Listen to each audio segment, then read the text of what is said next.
Joining us now to review some of the headlines of today's newspapers from around the world is Arise News analyst Emmanuel Efene. Malabai. Good morning, Ruben. Good morning. Ayo, good morning. Good morning, sir. Rufai without L. Now, we start the review with this day Nigeria's newspaper of record. The story above the lead as 100 naira arbitrage emerges in FX market.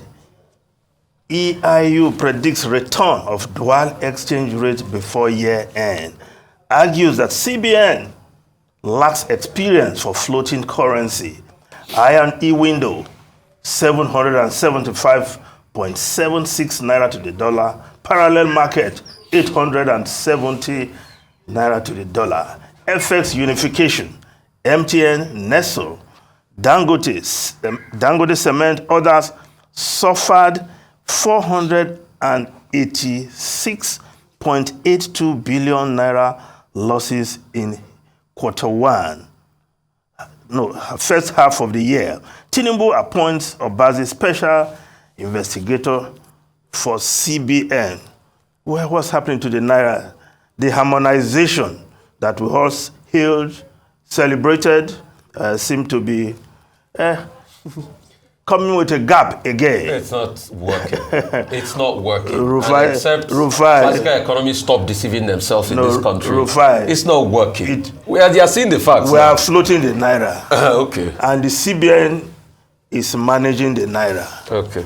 But that management may just create another regime of dual exchange rates. I think that's where we should just leave it, Rufai. And I'm sure those who are in charge, or those who will be put in charge, will know that if we have to float the naira, we float the naira. If we want to manage the naira, we do so.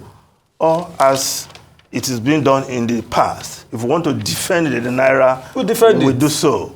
And but there has to be clarity on the policy of this government. But we look at the lead story of this day. ECOWAS orders Niger Junta to reinstate Ousted president in 1 week or be forced out.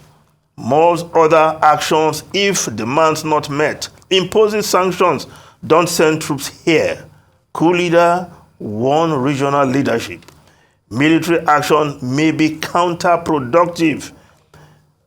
Peace Pro warns. Well, the situation in Niger Republic still dicey. The military boys who have seized power there seems hell-bent on holding on to power. Not even the threats from ECOWAS leaders seem to be moving them. But the next action should ECOWAS leaders send military to force these guys out.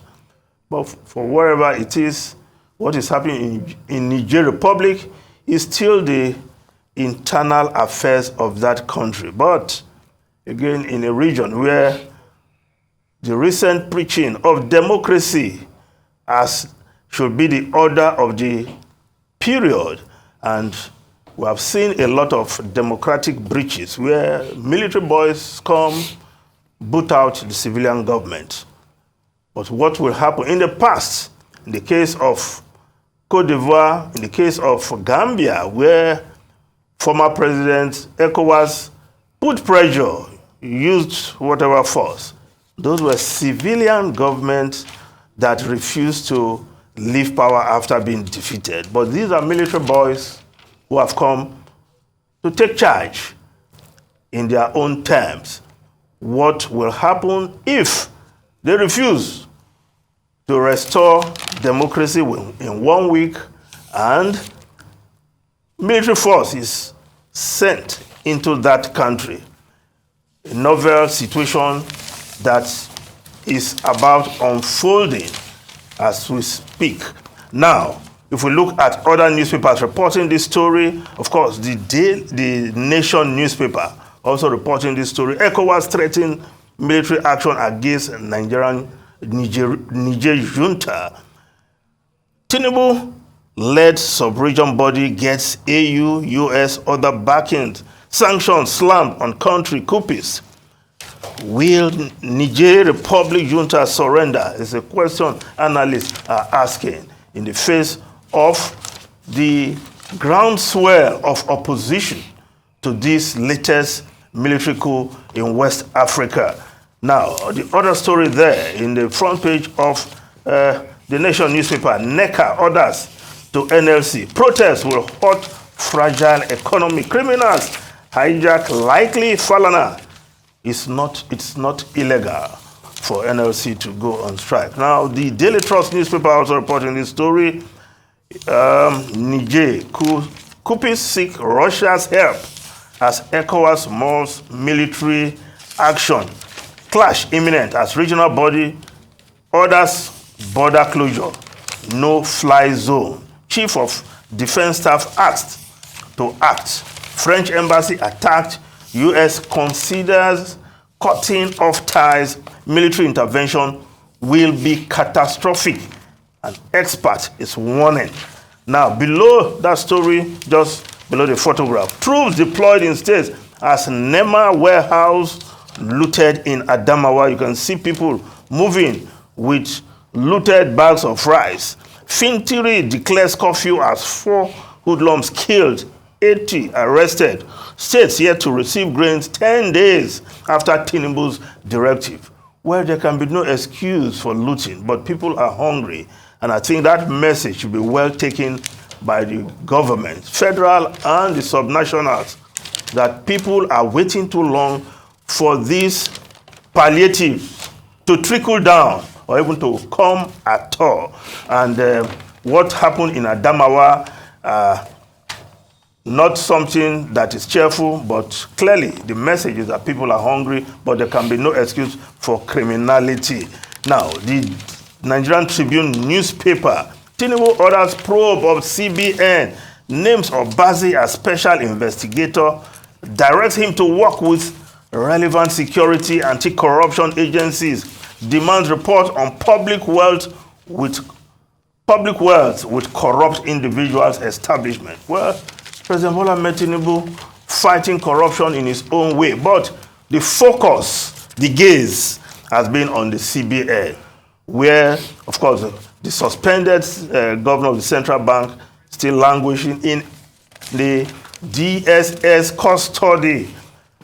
But if we look at the Punch newspaper, uncover CBN, NNPCL mess, economic groups tell Tinubu special investigator. Tinubu appoints Obazi special investigator. EFCC police orders to join probe. Investigators to go after ex-Buhari appointees. Private individuals hiding government funds. Well, I think this probe should not be limited to CBN. NNPCL should be also another place of attention. And that's what these groups are telling the president, because an NNPC that was doing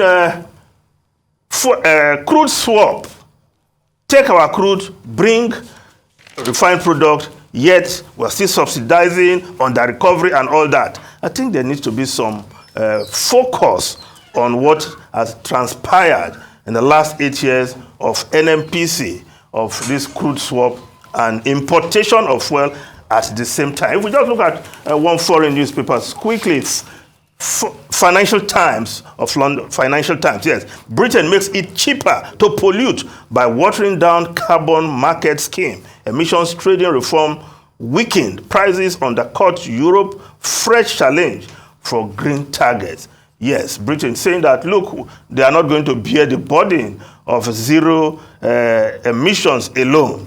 But what they're doing is literally weakening the laws that will make pollution easy in the United Kingdom. The Tories don't seem to know, where to stand on the matter of net zero.